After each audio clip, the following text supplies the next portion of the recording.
네, 저는 요런. 예, 전 명함이 없어가지고. 아, 그럼 뭐, 영어 문이 좋은 겁니다, 이게. 영어하는 사람들 전부 다 장사하는 사람이지. 그잖아요. 그렇죠. 차는 요즘 많이 나오나요? 사람들이 트럭 말입니까? 네. 그 트럭은 지금 아무래도 신차가 이제 좀 지연이 되는 부분이 있지 않습니까? 딜레이 되는 부분이 있지 않습니까? 중고차도 마찬가지로 원활하지는 못합니다. 전체적인 부분들은 말씀드리는 부분이고, 그리고 안산은 아무래도 경기도권 같은 경우에는 가장 이게 활발한 부분이기 때문에 매우는 항상 적절하게 있습니다. 항상 적절하게. 고객님께서 예를 들어서 뭐 하시는 데는 지장이 없으실 것 같아요. 그래요? 예. 그렇지 않습니까? 그지? 예. 빨리 구하면 좋은데. 네? 빨리 구해지면 좋은데. 빨리 구하죠, 차는. 왜요? 뭐 문제예요? 입맛에 맞는 게. 예. 입맛에 맞는 부분이, 그러니까 고객님께서 예를 들어서 어떻게 이제 바라보느냐에 따라서 틀리겠죠. 어떻게 바라보느냐에 따라 가지고. 보시면은, 제가 몇 개를 한번 봤는데, 이렇게 보시면 됩니다. 우리가 이제 기아가 있고, 또 현대가 있지 않습니까? 그죠? 1250만원, 1500만원, 1300만원, 이렇게, 1750만원, 2000만원, 이런 수준입니다. 연식을 보게 되면은, 우리가 19년도까지가 19년도에 19년형 모델이 있고요. 그 다음에 19년도 출시가 됐는데, 20년형 모델이 있습니다. 각자 모델이요? 그렇죠. 그러니까 20년형부터는 20년 각자에 대한 부분은 말씀 잘하셨네. 각자는 요소수가 들어갑니다. 네, 네, 알고 있습니다. 그죠? 그러면 지금 이거는 이제 요소수가 없는 타입이잖아요. 네. 그죠? 없는 타입이고, 이거는 이제 요소수가 있는 타입. 이거를 만약에 사게 되면 저감 장치를 달아야 되나? 달 이유가 없습니다. 서울 아무 상관이 없습니다. 아무 상관이 없습니다. 소비자분들이 이해를 좀 잘못하시는 부분이에요. 그 부분은. 그 같은 경우에는 그러니까 연식에 맞춰서 그것 때문에 못 들어가잖아요. 연식 제한이 아니고요. 우리가 4등급 기준이 있고 5등급이라는 게 있거든요. 5등급 차량 중에 DPF, 그죠? 네네. 저감장치를 장착을 한 것 같은 경우에는 들어갈 수가 있습니다. 그러니까 그게 연식이 어떻게 되느냐면 보통 평균적으로 2007년식까지. 무난한 거는. 그냥 아무 의미가 없는 거예요. 그러니까 소비자분들이 그걸 모르다 보니까 내가 요소수가 있는 거로 해야 되겠다. 없으면은 그 말 그대로 저감 장치를 달고 또 들어가고 막 이래야 되니까. 그런 개념이 아닙니다. 그런 개념이 아니고 이제 대부분 이제 소비자분들이 어떻게 생각하냐면 이왕이면 연식 좀 적은 게 좋다. 아무래도 그게 조금 더 엔진도 짱짱할 것 같고 그렇게 생각을 하니까요. 네네, 그렇습니다. 그런 부분입니다. 그런 부분이고 이제 번호판이 붙어 있는 차는 없죠. 자, 그런데 이제 소비자분들이 왜 그렇게 번호판 달려 있는 걸 원할까?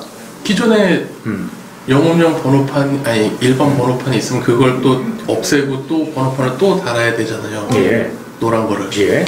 그러면 금액이 또 들어가잖아요. 자, 그런데 이전 비용이 또 들어가죠. 자, 이전 비용이 들어간다 그죠? 이전 비용 얼마 정도 들어갈 것 같습니까? 그래. 1, 20만 원 정도 들어가겠죠? 그래서 그 비용이 부담스러웠어? 그러니까 그냥 아싸리 사는 거면은 붙어 있는 게 사는 게 그나마 낫지 않을까? 그렇지. 생각을 하는 거죠. 그러니까 그 부분이 소비자분들 좀 기억을 해야 될 게 계산을 해봤냐 이거야. 내가 답답한 게 그러니까 대략적으로만 이래. 대략적으로. 그러니까 사람들이 좀 전문적인 일에 제가 영상에도 얘기했습니다만은 따로따로 구입하는 건 나으냐, 통째로 구입하는 게 낫느냐 생각할 필요가 없다. 그래요? 생각할 필요가 없어요. 똑같다고 보면 똑같다고 보기가 애매모호하다고. 통으로 돼 있는 걸 사더라도 그게 이익이 안 될 수도 있어. 더. 왜? 통으로 이제 팔잖아요. 팔면은 이게 그 사업자에 따라서 틀리다는 얘기입니다. 사업자에 따라서. 파는 사람 마음이라고 봐야 되는 거죠. 파는 사람 같은 경우에는 파는 사람 입장에서 손실을 줄이려고 할 거 아닙니까? 그죠. 최대한 많이 돈을 갖고 가려고 그러는 거죠. 그죠. 맞지 않습니까? 사는 사람은 최대한 좀 싸게 살려고 그러는 그러니까 이 부분을 놓았을 때, 예?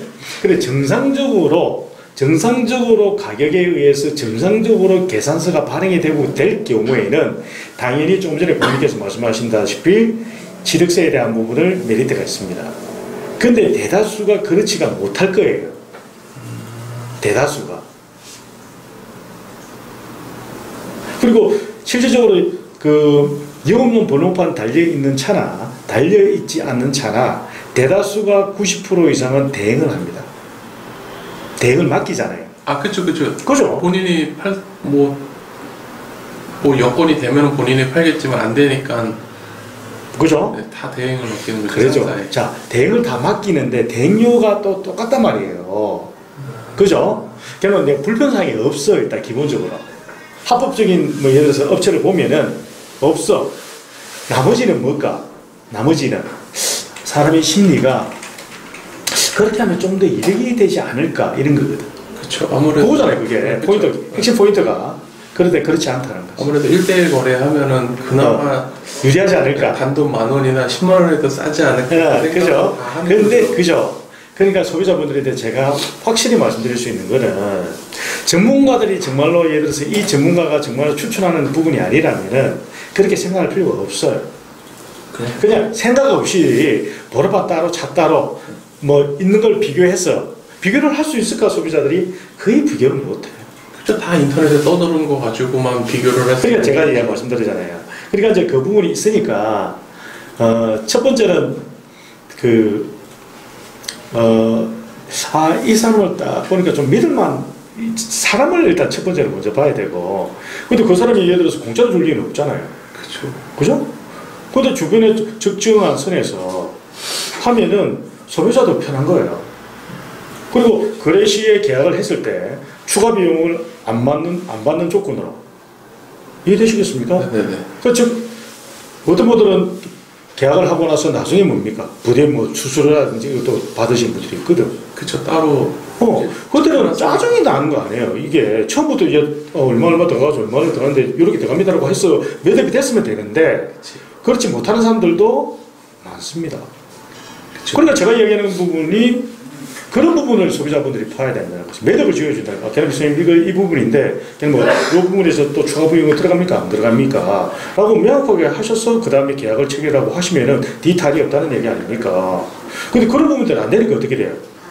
그래서 뭐 쌍욕하고 막 욕하고. 그래야 된다니까. 쌍욕 나온 거예요. 신고하고 막 이러는. 그렇잖아요. 그러니까 뭐 그러니까 그렇게 하면 그걸 왜 그래 상해 이거지. 그냥 이제 옛날부터 하던 그 방식이 있으니까.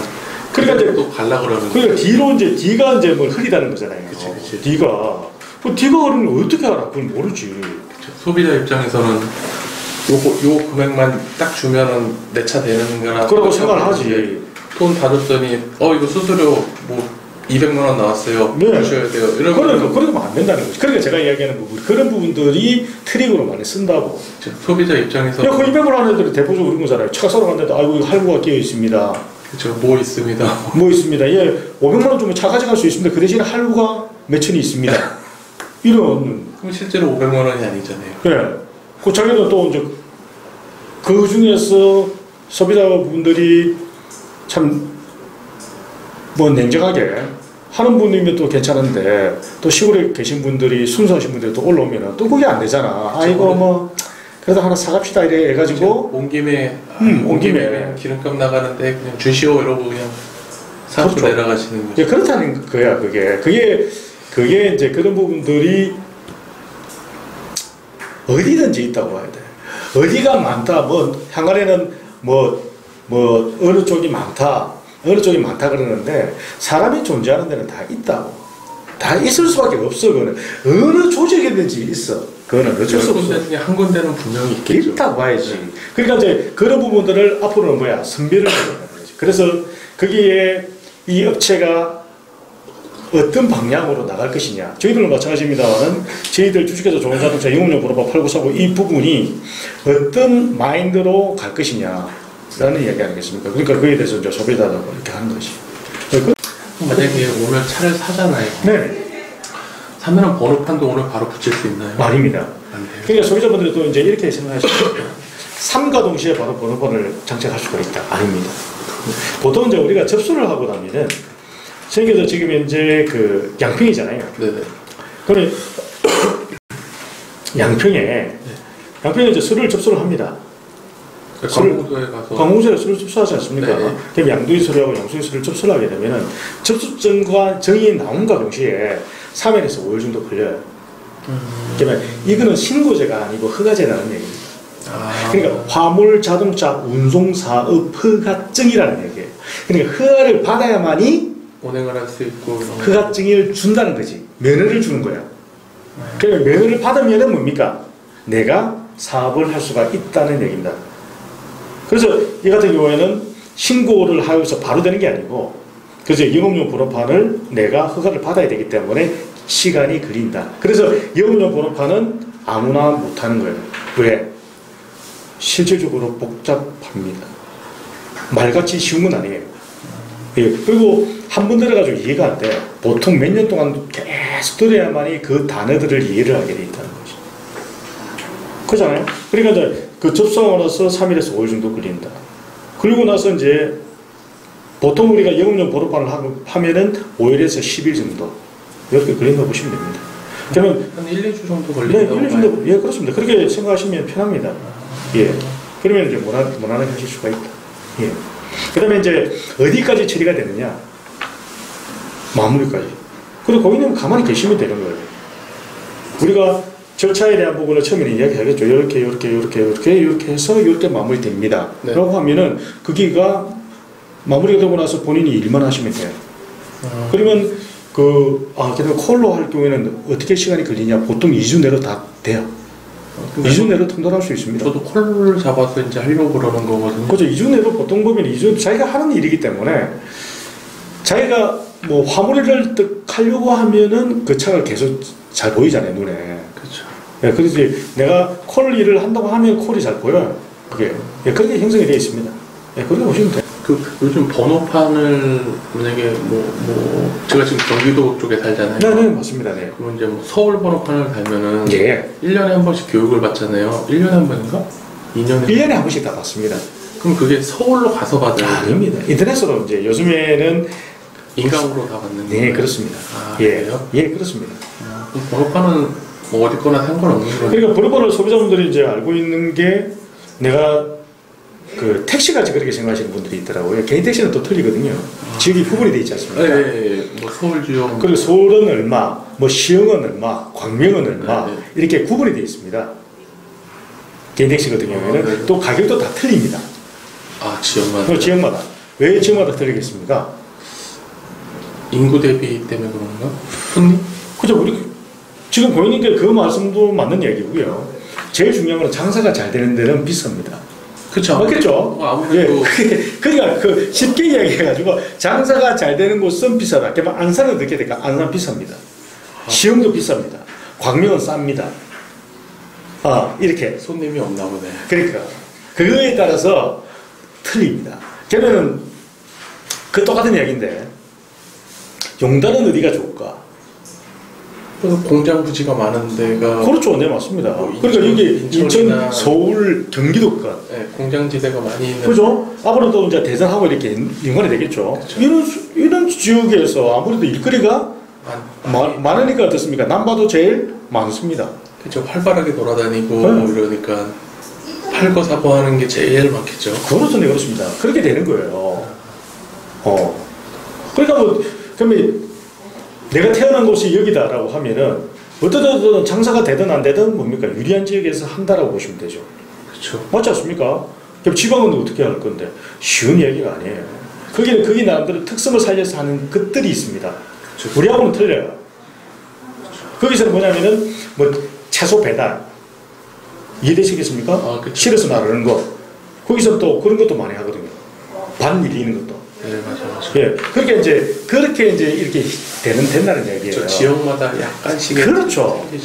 예. 이쪽에서는 뭐 진짜 공산품식으로다가 만들어져 있는 걸 차에 싣는 게 있을 거고. 네. 강원도 쪽은 채소가 많으니까 그거를 1톤 차에 그냥.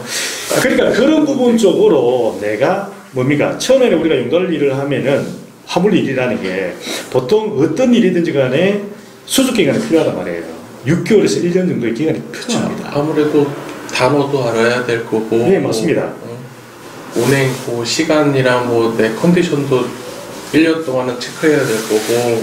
그러니까 그 일에 내가 몰입을 하면 되는데, 자, 용달 일을 해서 이 일로 해서 수익을 많이 창출한다? 쉽지 않습니다. 그쵸. 이 일 자체가 그래요. 그리고 투자 대비해서 리스크가 제일 적은 게 이거 아닙니까? 그죠? 그쵸. 그러니까 중년퇴직하신 분들이 많이 이용할 수밖에 없잖아요. 그쵸. 그잖아요. 맞죠? 그리고 자, 지금 현재 콜이 많다, 우리가 말하는 물동량이 많다, 적다, 적을 수밖에 없습니다. 경기가 안 좋잖아요. 그쵸. 그러면 경기가 안 좋은데 다른 거는 어떨까? 다 안 좋죠. 다 안 좋죠. 그러니까 그렇게 세상을 읽으면 된다는 거야. 그러면 내가 이거 말고 다른 걸 내가 할 게 있으면 다른 거 하면 되지. 그쵸. 근데 막상 자영업을 하게 되면은 보증금, 배보다 배꼽이 더 배보다 배꼽이 더 크죠. 거기는 보증이 되냐 이거야. 그쵸. 했다가 진짜 한두 달 만에 망할 수도 있는 건데. 그렇죠. 한두 달 만에 예를 들어서 수익이 안 되면 뭡니까? 보증금 다 날리는 거예요. 접어야죠. 인테리어 비용 다 날리고. 그쵸. 그리고 그걸 갖다가 팔 수가 있습니까? 안 가져가는데. 그쵸. 그나마 소자본으로 리스크 없이 할 수 있는 게. 소자본으로서 그러니까 리스크 없이 내가 인생을 그러니까 사회에 진출해서 내가 가장 배울 수 사회를 경험할 수 있는 가장 좋은 아이템이 뭐냐 이거예요. 그렇죠. 이거는 진짜 말 그대로 내가 한 만큼 갖고 가는 돈이니까. 예, 맞습니다. 그리고 내가 이 일을 하다가 뭡니까? 언제든지 내가 그만둘 때 리스크 없이 그만둘 수가 있다는 거죠. 그쵸. 갭 차이가 조금밖에 거의 안 나죠. 예, 더군다나 지금은 용달이라는 게 시세가 저는 향후의 전망은 좋게 봅니다. 저는 좋게 봅니다. 저도 그렇게 보고. 예, 좋게 보고 그럴 수밖에 없다고 저는 생각하고 저는 기본적으로 생각하는 부분들이 있거든요. 다음에 한번 제가 이런 부분들에 대해서 제가 이야기를 한번 할 수도 있겠습니다만은 좋아질 수밖에 없어요. 그러면은 물론 뭐 많은 금액은 아닙니다만은 투자의 가치도 지금 현재로서는 있을 수 있다. 네? 저는 그렇게 봐요. 어차피 계속 물론 템벌 기복은 있겠죠. 이렇게 있겠습니다만은 저는 올라가면 올라갈지 결코 밑으로 내려가는 쉽지가 않은 것이다. 저는 그렇게 생각합니다. 그리고 대기업체에서 뭡니까? 대기업체에서도 나중에 개인 용달 이렇게 하시는 분들을 내가 고용할 수도 있어요. 왜? 훨씬 편하거든. 그쵸. 차로 살 필요도 없고. 여기에서 여기 물건 갖다 주세요 이러면 바로 와가지고. 그리고 회사에서 그분을 고용을 하는 거야. 고용을 하면 뭐가 좋습니까? 저기 신경 쓸 게 없잖아요. 네. 그냥 물건만 줘서 여기만 갖다 주세요 하면. 그렇죠. 그렇게 이분이 일만 잘하면 어떻습니까? 거기에서는 뭘 할 이유가 없어. 아무것도 없어. 그쵸. 거기서 물건만 잘 갖다 주세요. 잘 가지면 끝나는 거야. 그러면은 일 잘하시는 분들을 갖다가 개인 용달 하시는 분들을 갖다가 자기하고 협업을 할 수 있도록 해놓으면은 무리할 게 아무것도 없잖아요. 그쵸. 차도 신경 쓸 거 없고, 기름 신경 쓸 거 없고. 전화만 해서 바로 그냥 들어와가지고 물건만 갖고 나가면 되는. 그렇지 않습니까? 그러니까 그렇게 좋은 게 어디 있어요. 대기업체 차 살 필요도 없지. 그거 제니 안 되니 고민할 필요도 없는데. 그쵸. 차 사면 또 기사도 해야 되는데. 그러니까 그런 부분들에 대해서 저는 그런 부분들에 대해서 곧 올 수도 있다. 그러면 그때는 어떻게 될까? 좋아지는 거죠. 저는 그렇게 생각합니다. 인프라가 잘 구축되면 그냥. 그렇지. 그거는 누구나 지금 이제 그 부분을 그 돈에 대한 부분이기 때문에 그걸 갖다가 뭐 우리가 얘기하는 뭐 카카오라든지 이런 데서 돈이 되면 건드릴 거라고. 그걸 이제 누가 먼저 누가 먼저 그렇죠. 그걸 네. 이제 거기 포인트를 잡는 거지. 이거를 뭐 삼성에서 하느냐, 카카오에서 하느냐, 그렇죠. 네, 맞습니다. 아니면 뭐 다른데 뭐 현대에서 하느냐에 따라서 이제 완전히 틀리지는 거죠. 네. 예, 그렇게 저는 그렇게 봤을 때 향후의 전망은 낙관적이다. 예, 그렇게 봅니다. 예.